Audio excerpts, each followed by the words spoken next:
Good morning and welcome to the Gospel from Patmos, a daily devotional written by John Paulier. Today's March 20th and my name is Donna Marie Duncan.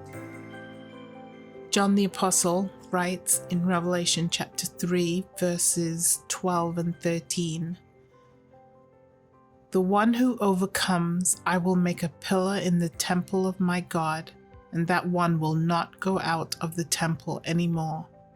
I will write upon him or her the name of my God and the name of the city of my God, the New Jerusalem, which comes down out of heaven from my God, and I will write upon that one my new name. He that has an ear, let him hear what the Spirit says to the churches." Just outside Aswan, Egypt, in the middle of Lake Nasser, sits an island temple called Philae. It is reachable by felucca, that's an Egyptian sailboat, or small motorized boats. On my visit, a small barefooted boy from Sudan, who didn't look a day over 10 years old, drove my boat. The Greek monarchy of the Ptolemies had built the temple of Philae about 2 centuries before the time of Jesus. While the Greek rulers didn't worship Egyptian gods, they respected the vulnerable culture of Egypt and sought to provide temples that carefully copied the ancient Egyptian art and architecture of Thebes.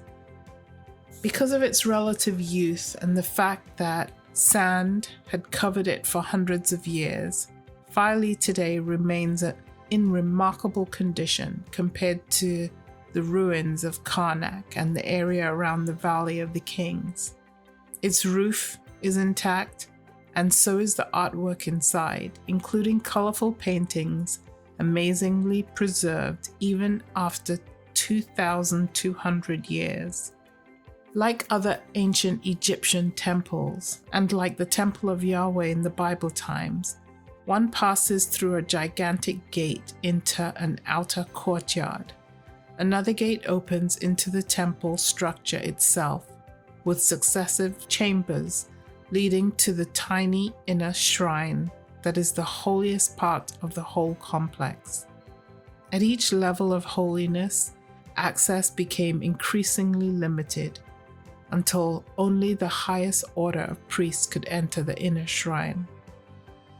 The book of Revelation is full of allusions to the heavenly temple. Revelation 4 and 5 mention the lamps, the incense, the Lamb, the worship, and the presence of God Himself.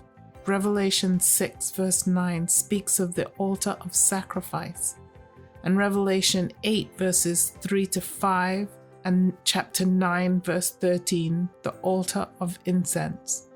Revelation chapter 11 verse 19 explicitly connects the Ark of the Covenant with the inner shrine of the heavenly tabernacle. That heavenly temple appears again in chapter 15, this time only to be emptied because of the glory of God manifested within.